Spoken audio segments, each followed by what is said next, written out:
supposed to be having. We're hotspotting from a cell phone, and while we're hotspotting from a cell phone, we're having a few technical issues today. So we're going to try to work around that and see if we can get everything going. I want to welcome everybody to This and That, where we talk about this, that, and everything in between. Keep the morning announcements pretty short today because we are still struggling with the hustle and bustle of trying to make this work. I know that we're going to have to do a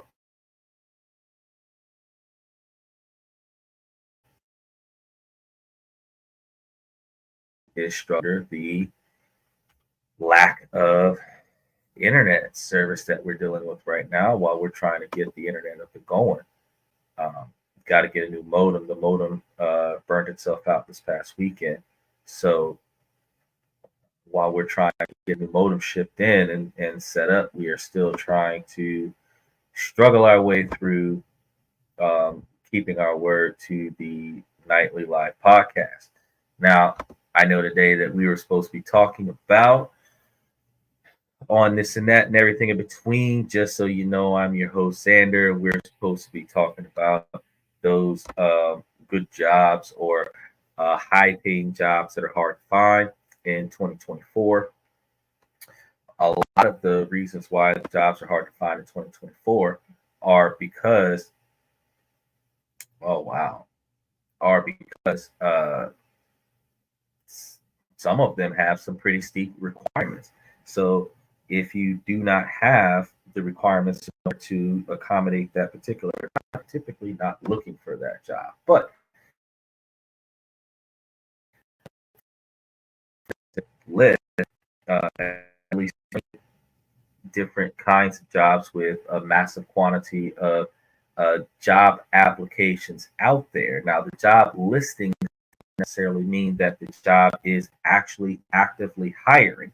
It just means that they're promoting the fact that they could potentially be using some employees for some positions that have not been filled. Now, keep in mind that they usually use these application listings statistically to determine that there is available job positions, even though those application listings are not actually updated and taken down when the application position has been filled.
it for some reason pushed. I'm over here talking, and it for some reason pushed me right on out of the live stream. Yeah.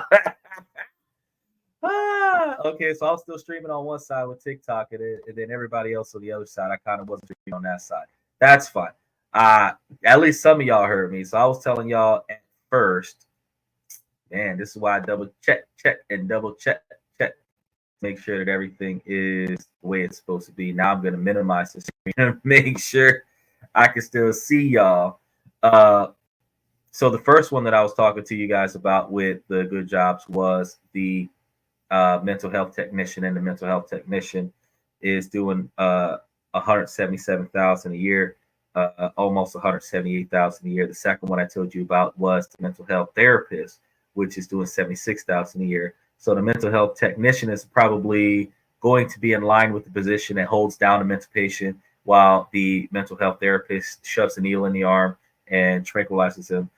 So just imagine yourself in a institution where wayward civilians who have mentally lost it in comparison to our societal norms and are now, your source of income. They have plenty of jobs out there for those two positions, but you're going to have a degree, a medical degree, in order to get into those positions. And they're not going to be pretty easy jobs. They're going to be pretty difficult jobs, but they are the kind of jobs that you can potentially do because they have a pretty rapid hiring spree. And there's about 41% of these that are remote, where you can work from home. So mental health therapists, where you can work from home, getting paid $40 an hour, $35 an hour to talk to people about their feelings, listen to people complain about their lives. So this is a pretty good occupation to get into if you've already gone to college and you don't know what to do with your degrees. Try to see if you can slide into this particular type of occupation. Now going back to number two, one of those good jobs that are hard to find because you don't know where to look for these is a loan officer. Now there is what is this, Columbia? Is that Columbia, Massachusetts? They want, that says veteran home loan. Oh, veteran home unit loan. Oh, loan officers. Oh, so they are looking for,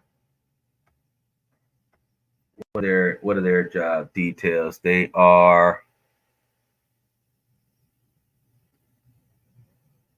looking like 60,000 to 115,000 a year full-time job positions, and they're looking at weekends, Monday through Friday, and weekends as needed is your shift.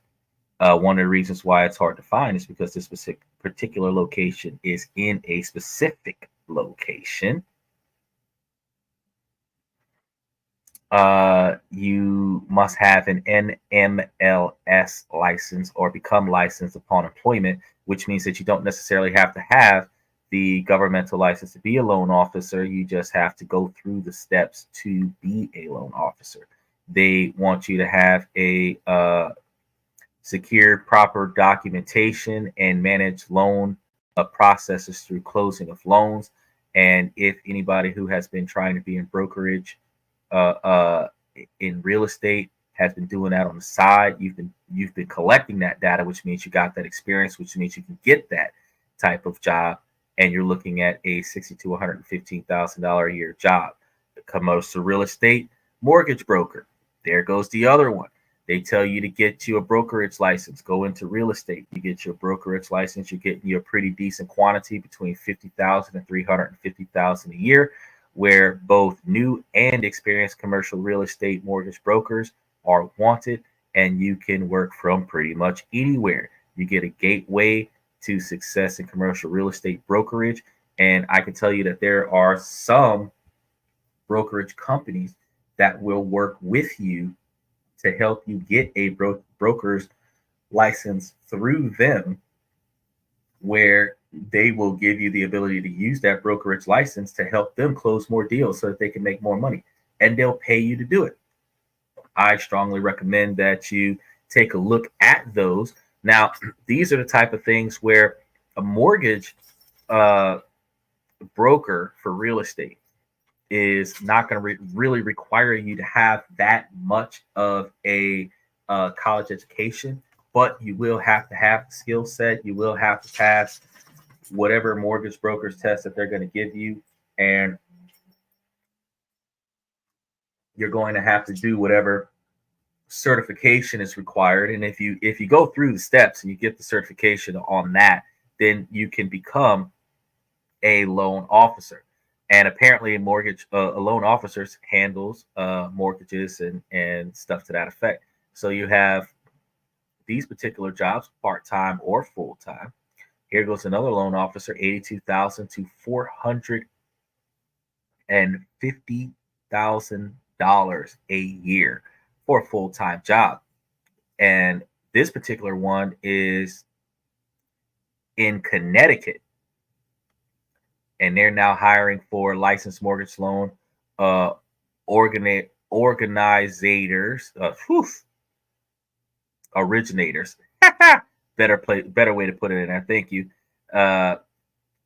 For remote loan office positions, which means that you're going to be working from home. That job position just went up 3 days ago, and you're looking at others that are between 60 and 400,000. In what area is this one? Typically respond within one business day if you apply, so you'll know. And they're looking at Monday to Friday, plus also weekends. And this is a professional development assistance company. It's not telling me where this one is located at, but these are pretty decent, high-paying jobs.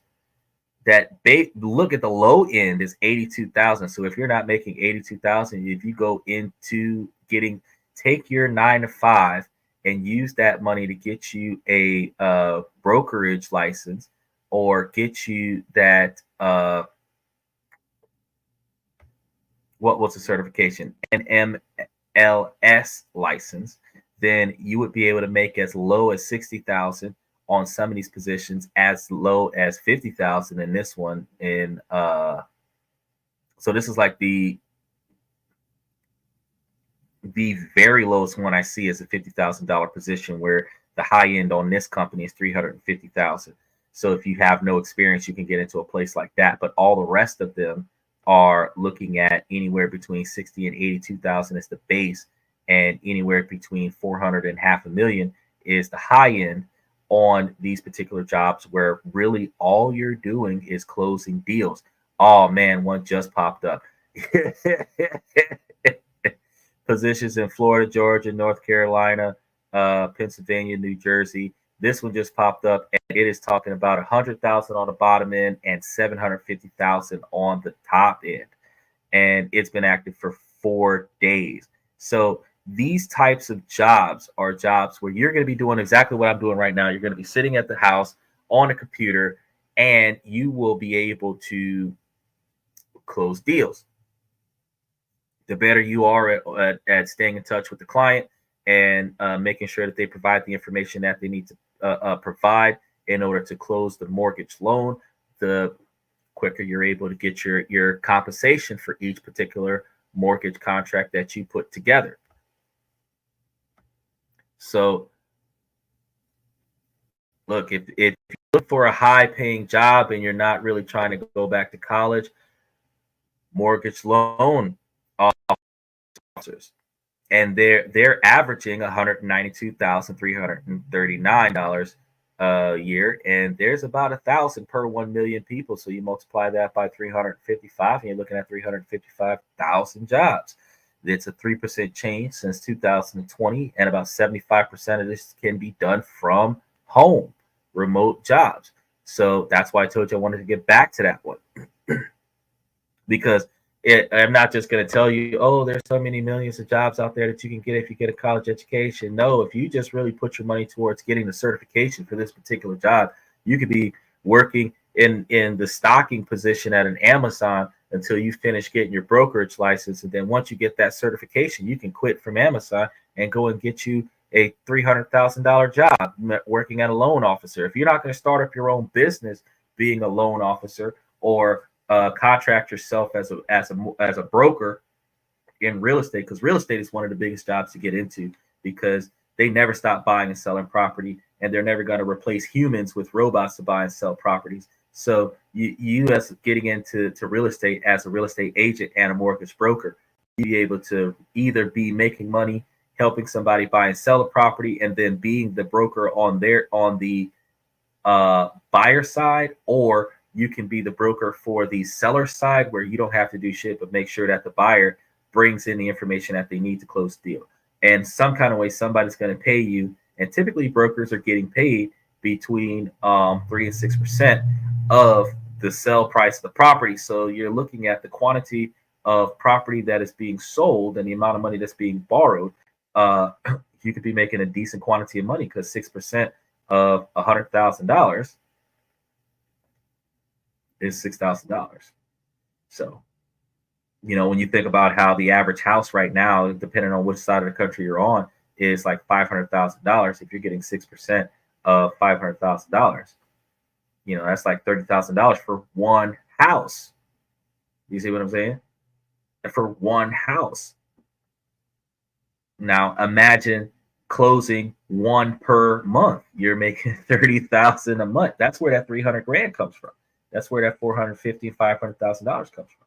Because as a broker, you are just making sure that the person that is trying to get the money is actually able to get money by bringing in their share of documentation and locking in the contract in order for the money to change hands. If you make sure that money changes hands, you get a commission on the money changing hands, because now that the person that is getting themselves locked into that contract have been locked into that contract, they are duty bound to either provide money or have their assets seized in lieu of the money.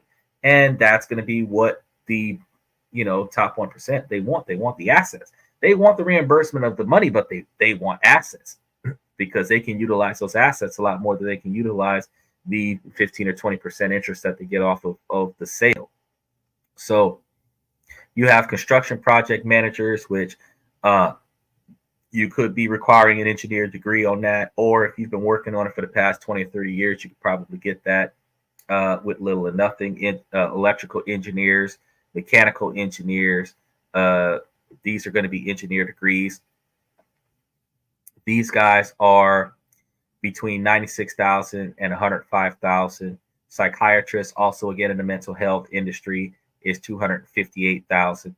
And these are not as many, because you're looking at 700 out of every 1 million people. So 300,000 or 355,000 of those. And you're not looking at very many positions, but it's still a lot. And it is growing since 2020, these positions. Human resource managers, $79,000. You'll love that, because if you're in human resources, you're doing a hiring and firing. So you're either bringing people in the office and giving them a sit down because they're having inappropriate conversations in the break room, or you are firing people for not showing up for work often enough. You're a senior accountant, $82,000, $83,000, because it's $82,800. This is a pretty good job that you can get yourself into if you pretty much have any kind of business or accounting degree when you go to college. But these jobs kind of get a little bit more taxing. You're working for somebody else, counting somebody else's money. Data engineer, civil engineer, these are going to be college degrees. Now, supply chain specialist, this one might be another position that doesn't require much college degree. So we already understand that a loan officer doesn't really require a college degree. It just requires a specialist. So it just requires a specialty. So we have the supply chain specialist. And this is at least 1 year of logistics and supply chain experience. This one is a U line, which means that you literally work in a warehouse. So purchasing experience must be relevant to the interior design industry. That's this particular job here. Procurement specialist. You're looking at the technological sourcing specialist and supply chain specialist too. This is a $38 to $43 an hour job, and you're looking at assist in analyzing post-production supply chain data to defer reorder points and quantities. So the roles will support execution of supply chain solutions. So basically, you are going to just be making sure that the mass scale inventories are coming into that particular company and not actually replicating unnecessary job positions. Now you can find all of these available jobs on the Indeed Careers app or website, and this is pretty interesting that these job positions exist like this in great magnitude. But that supply chain is $86,000 just to make sure that they don't run out of inventory. So you're gonna love that job.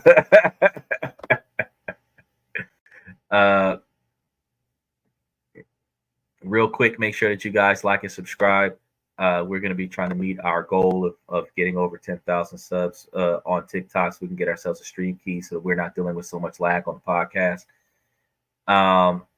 We are going to go ahead and dive right back into this real quick. I just got to make sure that the hotspot has not failed me because I got the router coming in. It was supposed to come in today, but we forgot that today was Labor Day. So everybody that's not barbecuing, start barbecuing today because tomorrow you got to take your ass back to work. And that means that my package won't get here until tomorrow. So my router is not functioning. So I'm hotspotting from a cell phone, which is part of the reason why we've been lacking so much as of recent. But we're going to get this together for you guys so we can have us a better quality show. So hang in there. LFG, you know, we got some good stuff going on with these pretty decent jobs. They're going to cover some other stuff, but I wanted to cover these. There's only 20. We're almost done with this short list. And then I'm going to cover some stuff that you guys can think about as far as getting better jobs in the future, because I know people have their jobs suck. They just stay on them because they don't think of other options. And I'm actually going to be in the upcoming weeks, now that I think about it, going to do a whole segment about side hustles and the ones that have the least amount of effort to start them up with the highest amount of payout, so that we can start trying to find ways for us to make extra money on the side, or potentially start trying to work for ourselves. Because if you're trying to get rich, you don't get rich by working for somebody else. You get rich by working for yourself. You can try to get better paying jobs where you don't have to go through all of the hustle and bustle of working for yourself. But the fact is that these jobs definitely can work for you. So we have attorneys. Attorneys are $120,000 a year. Everybody wants an attorney. There's attorneys in every field. But you got to remember, depending on what type of attorney you're going to be, you're going to have bullshit jobs and you're going to have really good jobs. Now, designers that's a pretty interesting job position to look for. And designers are electrical designers. So that's going to be more specific. You're talking about $20 to $37 an hour jobs, $25 to $37 an hour jobs. Electrical engineers, this is going to require you to have some type of electrical degree. But it's still a pretty decent job. You've got some $20 to $30 an hour jobs that are looking for CAD drafters, and you're again, technological content designers for customer service. So you're looking at tech content designers that will closely work with program managers and visual designers and cross-functional partnerships. And then you have graphics designers and core product designers. So now we're starting to get into what I was going to be talking to later in the show is, they got interior designers for real estate as well. So they'll help you. But these designer topics are about 450 of them per 1 million people. So 355, and multiply that by 355, you have a few thousand. Whereas in the other positions, you would have had a few 100,000. This one you have a few thousand. and there was only a 5% change over the past 4 years, and about 22% of those are remote jobs. But it's an $81,000 job, so it's pretty good. Controllers. Now, when I heard the controller job, I was thinking video games, but when they start talking about controllers, they could be talking about something. Oh, interesting. Chief financial officers. So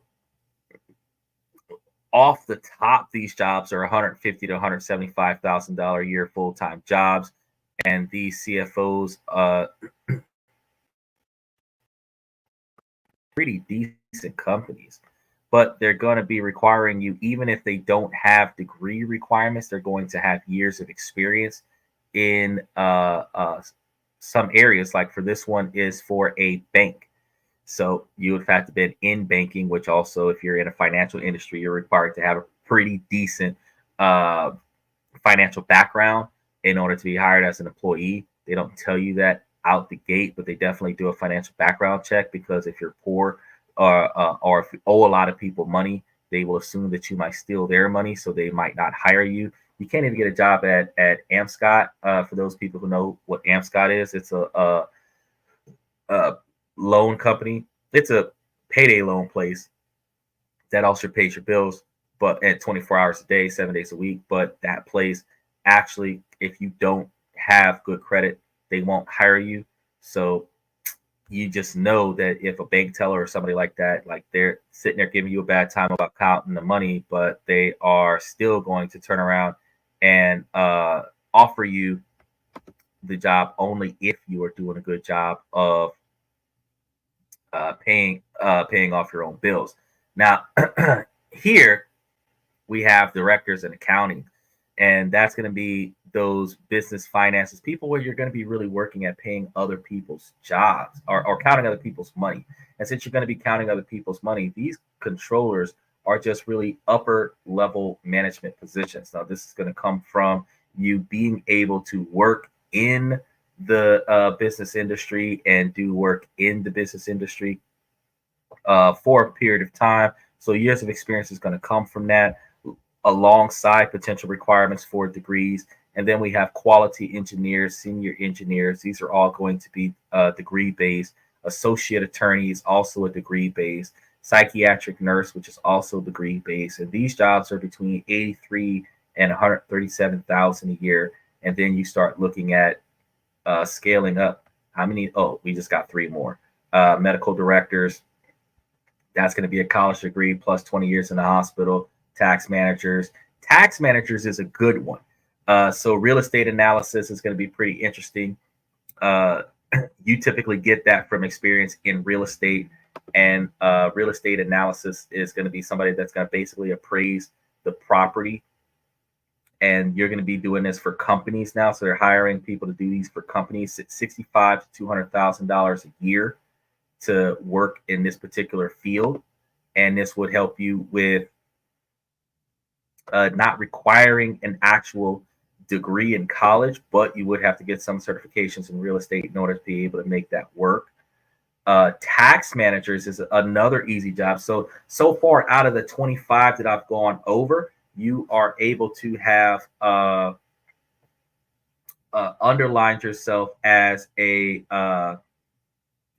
broker without a degree, a real estate agent, or a real estate analysis agent. And now we're talking about a tax manager, where a tax manager is going to have full depth knowledge of tax laws and regulations. And you get you a certification doing that. And then doing people's taxes, you can make between 105 and 135,000 a year. So you're able to make you a decent quantity of money on these jobs. They got experienced CPAs and senior tax managers for people who've been doing this for quite a bit of time.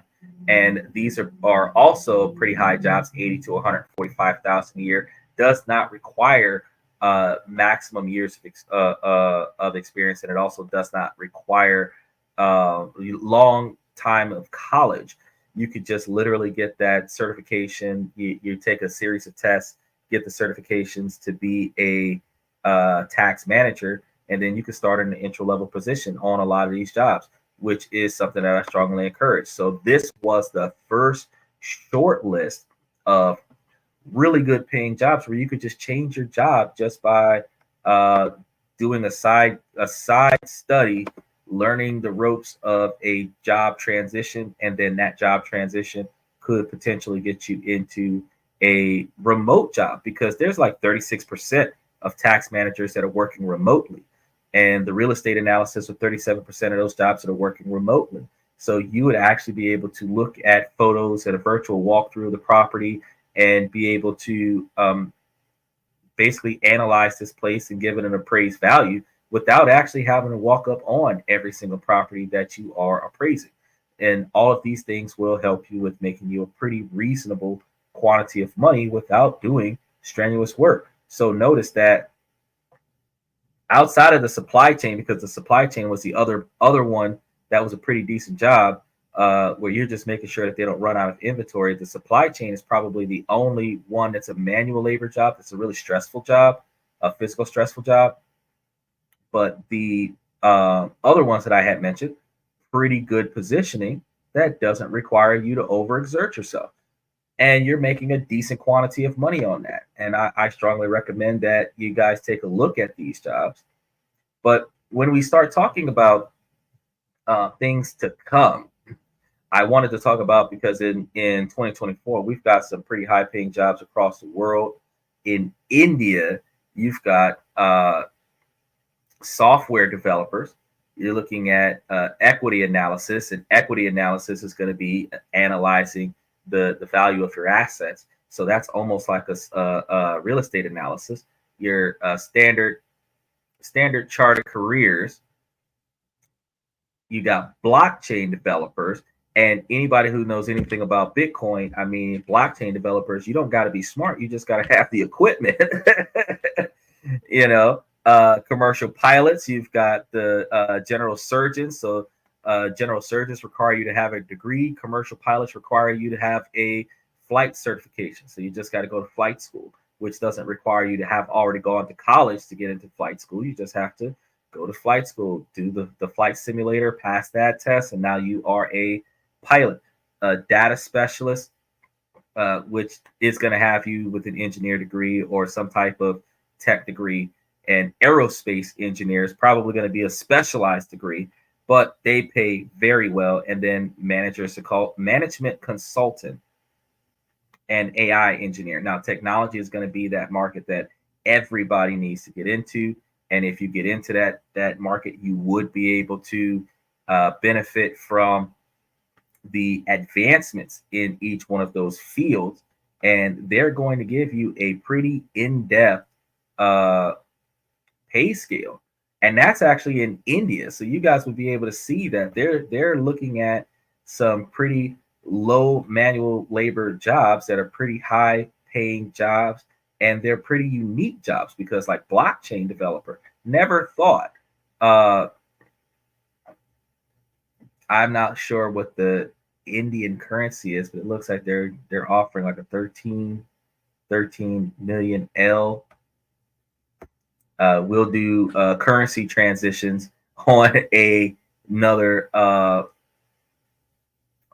episode, but these are pretty intense opportunities, because if you're looking at what America's offering and you're looking at what other countries are offering, when you're thinking about transitioning occupations and potentially traveling the world and stuff to that effect, you're looking at the kinds of jobs and job titles that would blow you up in ways that otherwise would not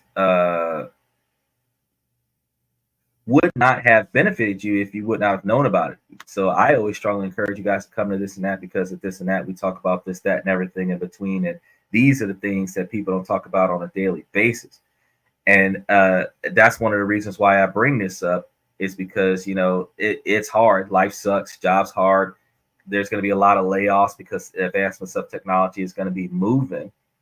So we decided, well, why don't we do a show about how Jeff Bezos and his $1 billion involvement changed the way Amazon operates. And he's going to be doing stuff with Shaquille O'Neal. So that's going to be something entertaining that you guys can look at. But we are going to go into NASDAQ had, let's see, Apple. Apple's got a large quantity of positions that they're hiring, and they're looking at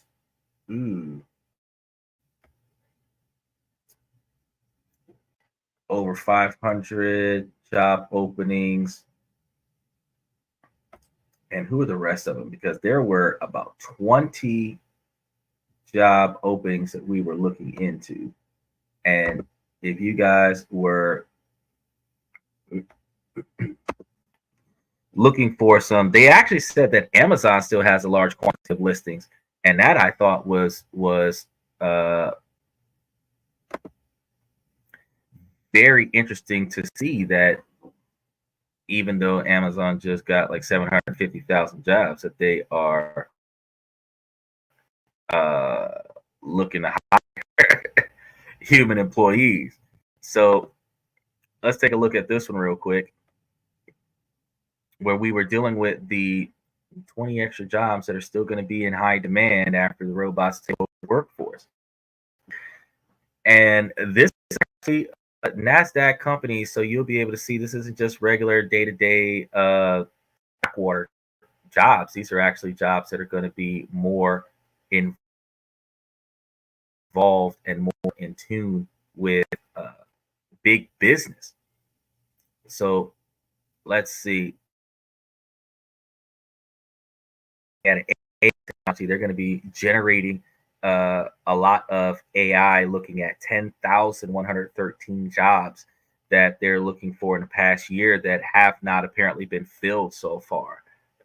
Chegg Incorporated, that is the official NASDAQ name for this particular company, but this is also an AI company that had 377 roles that were out there recently, where they're hiring at $40 an hour to as high as $120 an hour. You have Meta Platforms Incorporated, and Meta Platforms is the Meta that you see on Facebook, and they have 330 job listings focusing on AI research and projects like AI chatbots and smart glass. You have Capital One Financing, that they had AI interests in 305 jobs. So notice I just gave you 5 different companies that are almost 11,000 or 12,000 job positions that are all working on software development, where this particular Capital One Corporation is going to be dealing with scientists and generative AI engineering with salaries exceeding 200,000 a year. So you're looking at a massive quantity of technological jobs, but you still got those notable companies like Amazon with 181 job listings still accessible. Accenture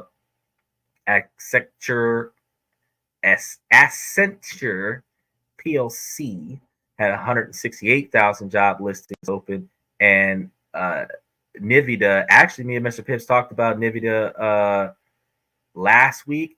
They're a big tech company. They have 162 job openings available. So if you were looking at the large quantity of big business positions that are open, you would be able to find yourself something a little bit different than what you're already doing, and you'd be able to find a pretty significant job position that you actually might like in comparison to the ones that you currently have.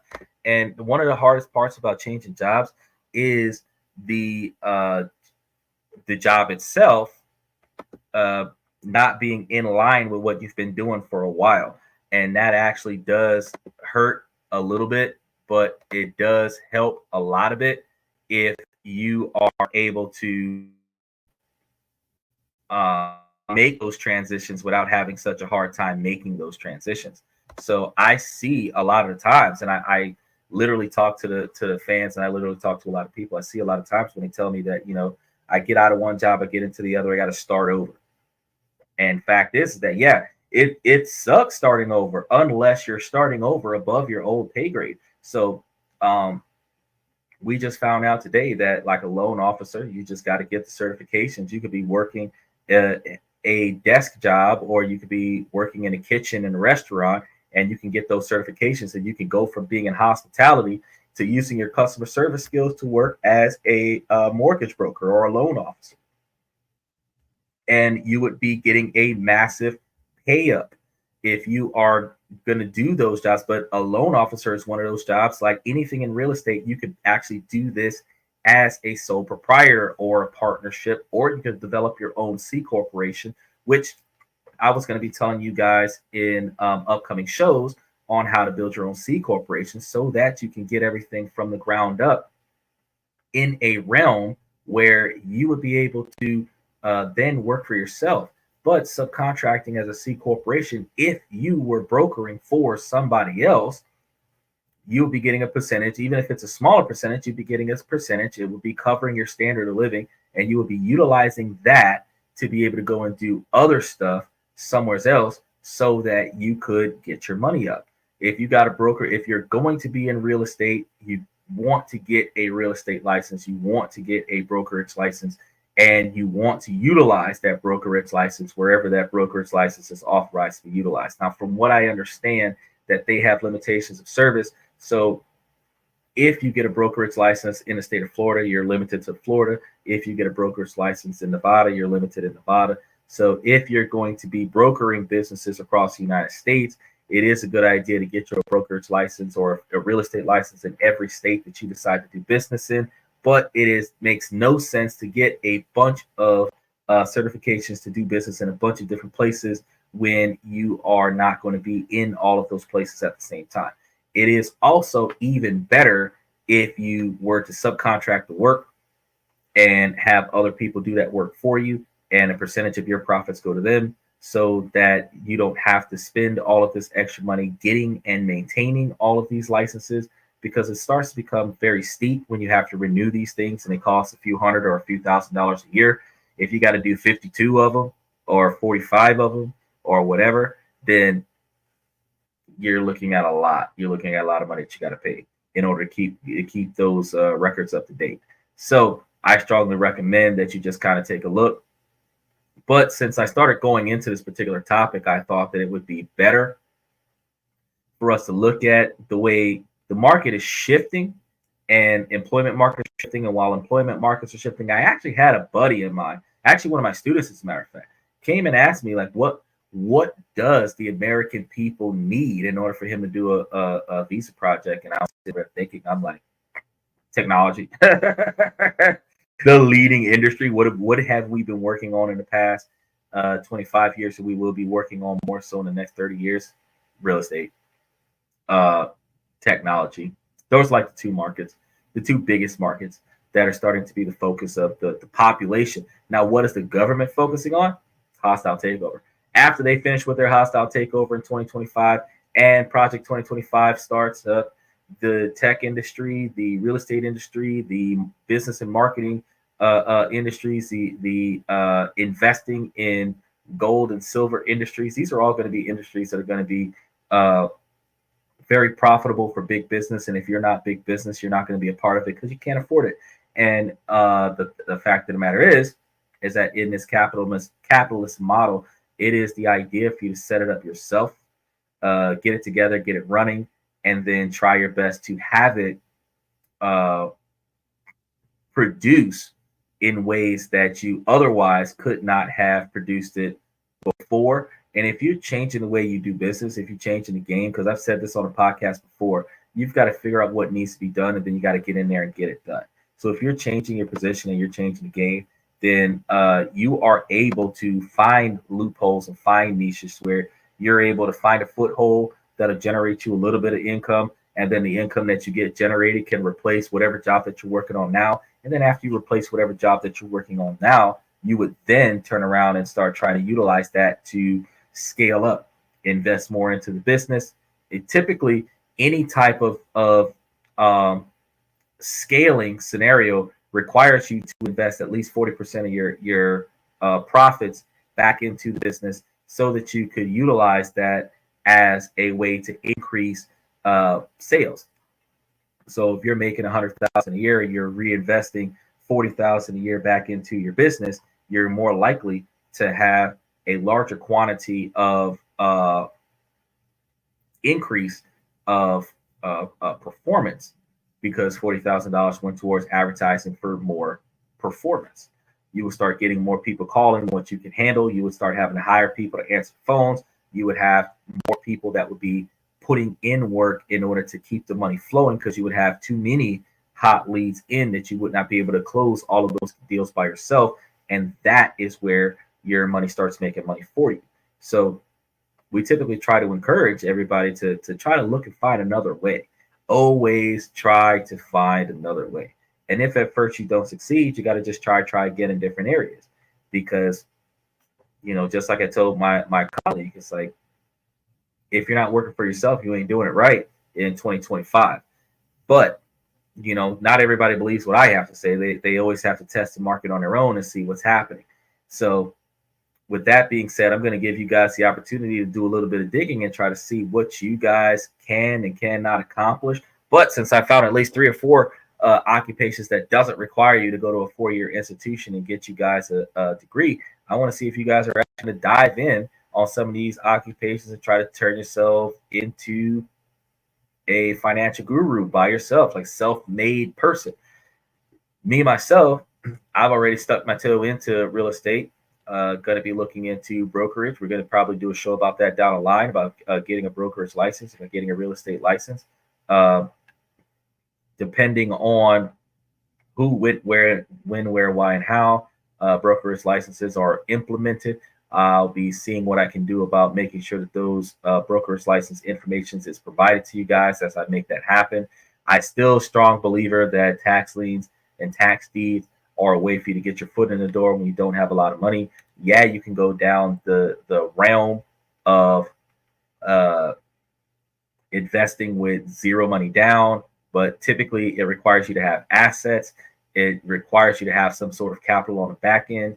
In order for you to get started, you have to have money or know somebody with money that's willing to put up the money so that you can flip the money to make money for them. You can't just start with no money in your pocket and nobody willing to invest in you. You have to have good credit if you're going to borrow the money, if you don't already have the money on your person. If you don't have good credit, you got to have the money on your person or know somebody who has the money in order to get started into real estate. So there is a gap in information that people don't always tell you how to get into this to be your own boss. But I just say on a regular basis that, look, if you get in there and you try, you will find where the shortcomings are. You will find ways to understand and realize what you need to learn and what you need to do in order to get that particular realm boosted up. And then once you figure that part out, then you can get in there and you can make things happen. So, always look for another way. Either way it goes, I'm going to put a pin in today's show for the day, because there's going to be some vast areas that we're going to be really trying to get into on the show in the upcoming weeks.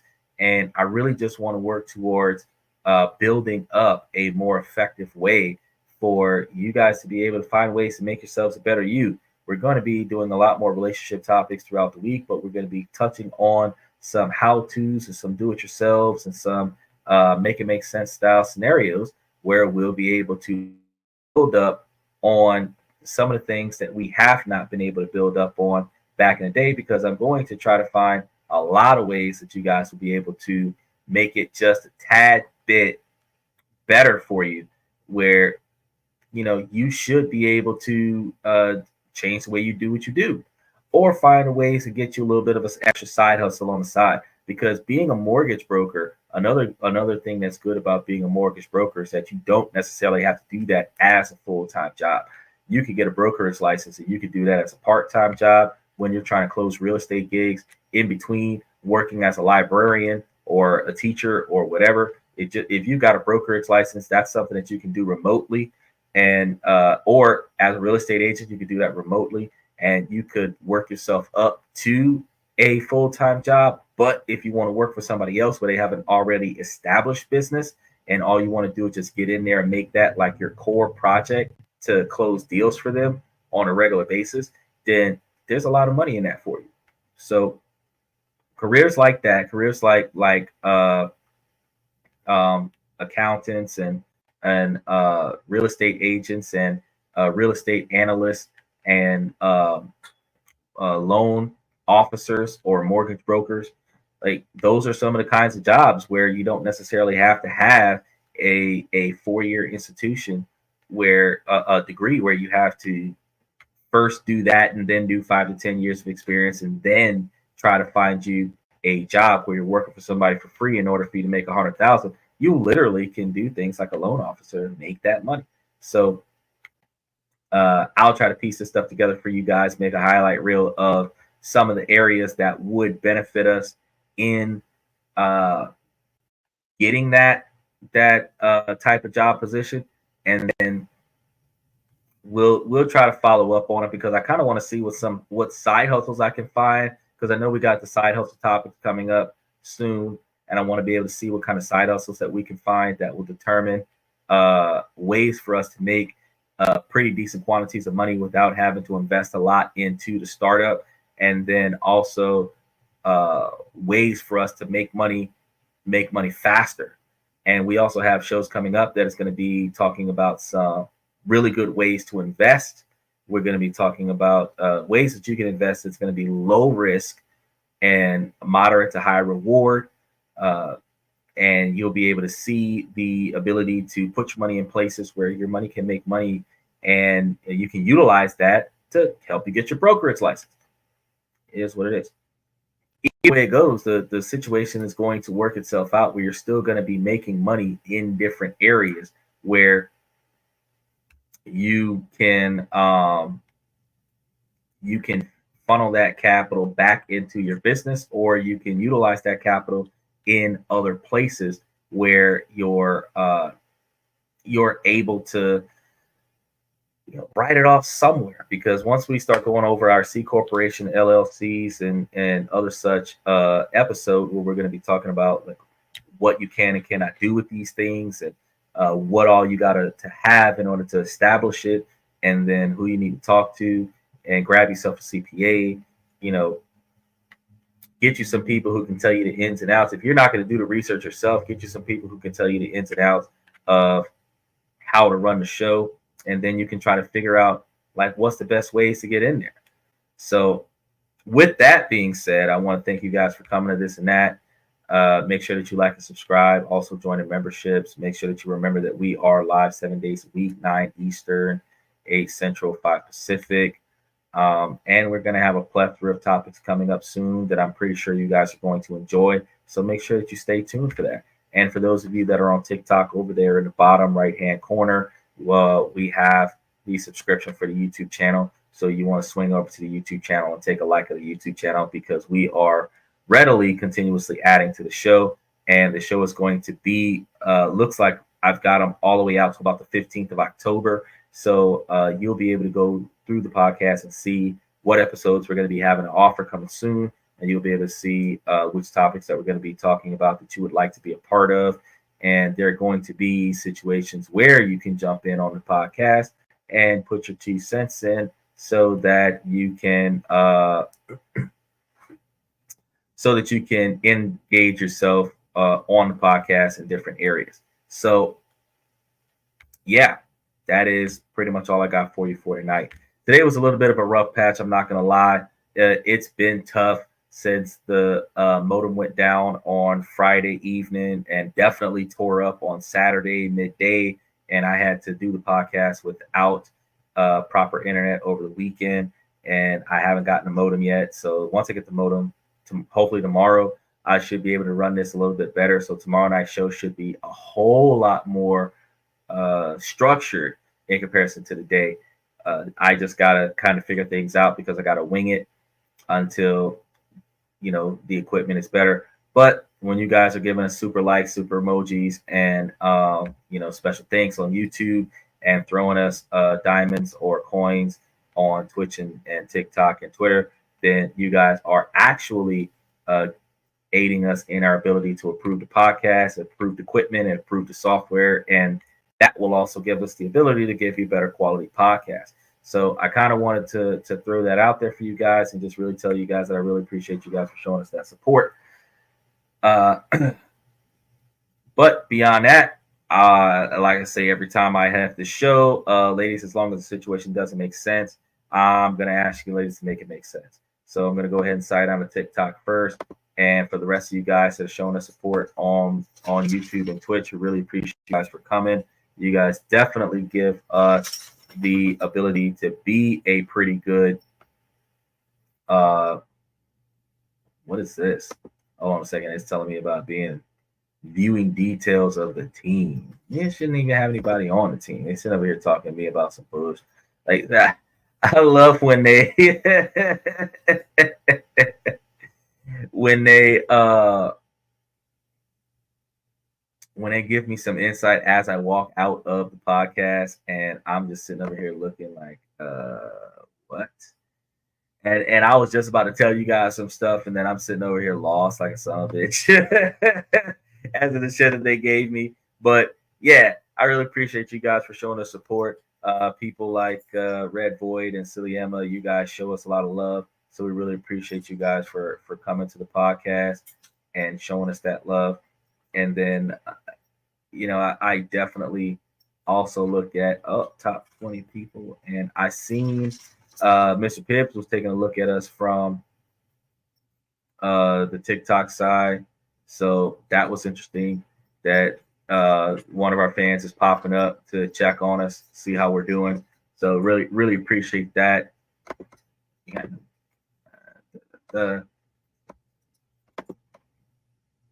And yeah, we are out on that side of the podcast. And oh yeah, I got to go back and check, because one of the things that I got to do, I've got the hardest part of office stuff that I got to do is get in there and make sure that I check and double check the podcast and see what the comments are from the fans, so I will be able to readjust with what I got going on to make sure that I got time to talk to the fans, because it's always been a solo party for me here on this, that, and everything in between. Even though there have been times where I tried to co-host a podcast with somebody else, it's always been a solo party for me. All the back office stuff is always falling on me, so I gotta, podcasting is not easy, guys. It's just not easy. Like, people try to downplay podcasters and disrespect podcasters because podcasters get paid to sit and talk on the live internet. But let's be real, it is a lot of work, and people quit. The reason why not everybody's a podcaster is because there's so much work to be done in podcasting that when people see the workload, they tend to quit. And some people quit before the money even gets there. So that's also something that you need to take into consideration.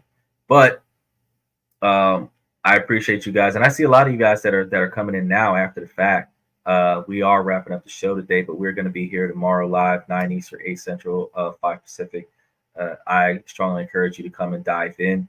We're going to be, I think tomorrow might be the LLC topic, but we also I'm going to be putting it up there. Going to be talking about things to do, like your rights and responsibilities and traffic stops, and we're going to be getting into some other detailed topics. And just like I said today, we're going to be trying to figure out what to do about side hustles and how to bring in some extra cash.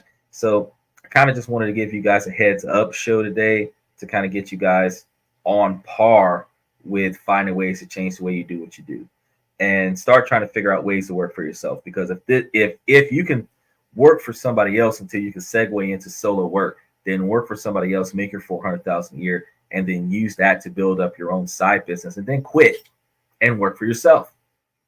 That way, you're making your own money, because that's really what you want to do. You want to be your own boss. But I mean, if you're making $500,000 a year doing it for somebody else, well, all you got to do is just show up. All you got to do is just keep your productivity levels up. You're not trying to be a millionaire. You're just not trying to be broke. It is what it is. Again, thank you guys for coming to the show. I'm your host, Xander, for This and That, where we talk about this, that, and everything in between. And I'll see you guys tomorrow night.